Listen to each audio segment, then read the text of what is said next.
Right now, tonight, they're looking at a privatization scheme for our nurses, which will cost $30 million. It doesn't have to be this way. We could hire 300 nurses, which would bring us up to a nurse for every school. We could hire 290 teacher librarians, which would bring us up to 1 for every school.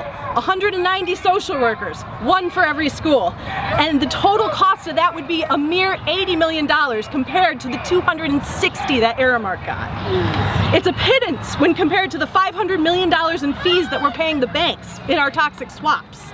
And in the meantime, the board is bonding out more than $1 billion without asking the banks to reduce their rates or uphold these unlawful termination fees. There's hundreds of millions of dollars that we're spending on charter expansion, the loss of essential funds due to privatization, and $700 million in a TIF surplus that we're not even touching. We're in a truly precarious time, and the board can choose to do the right thing. This is their last meeting as RUM's first appointed school board. We urge them to do the right thing tonight. Stop the privatization, put the money back in our classrooms, and cut from the top. Thank you. We want to remind the mayor and his appointed board that just yesterday they had money to subsidize private stadiums, the skyscrapers, charter schools with criminal records. They have money to give away to banks for toxic swaps, and they even have money for inside deals for the now former CPS CEO. Now, in this context, with so much giveaways, now we keep talking about, well, we're broken. We're broke on purpose. And we are broke by these people who represent their own interests and the interests of corporations. That's right. So we want to talk about cleaning house.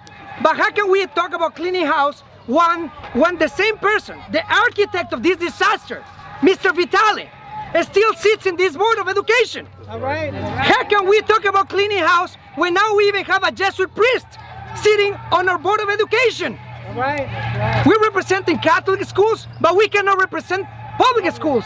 This is a disaster, but a disaster that the mayor and his appointed board has created.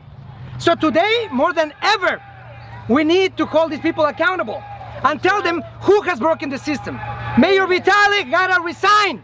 I hope that's a policy. That's right. And we need to start supporting our sustainable public schools that we're proposing, like Diet. Let's stop those charter schools with criminal records. Let's stop the quick giveaways. And let's put our children first. I want to tell the mayor one more thing. You're not only kicking the can, you're kicking our children, you're kicking our teachers, and you're kicking our communities. So we're telling them no more.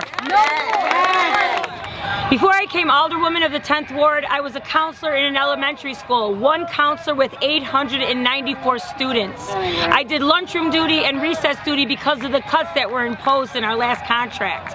CTU needs a good contract that creates sustainable community schools in every single community, and stop wasting the money on programs like SOUPs and Aramark.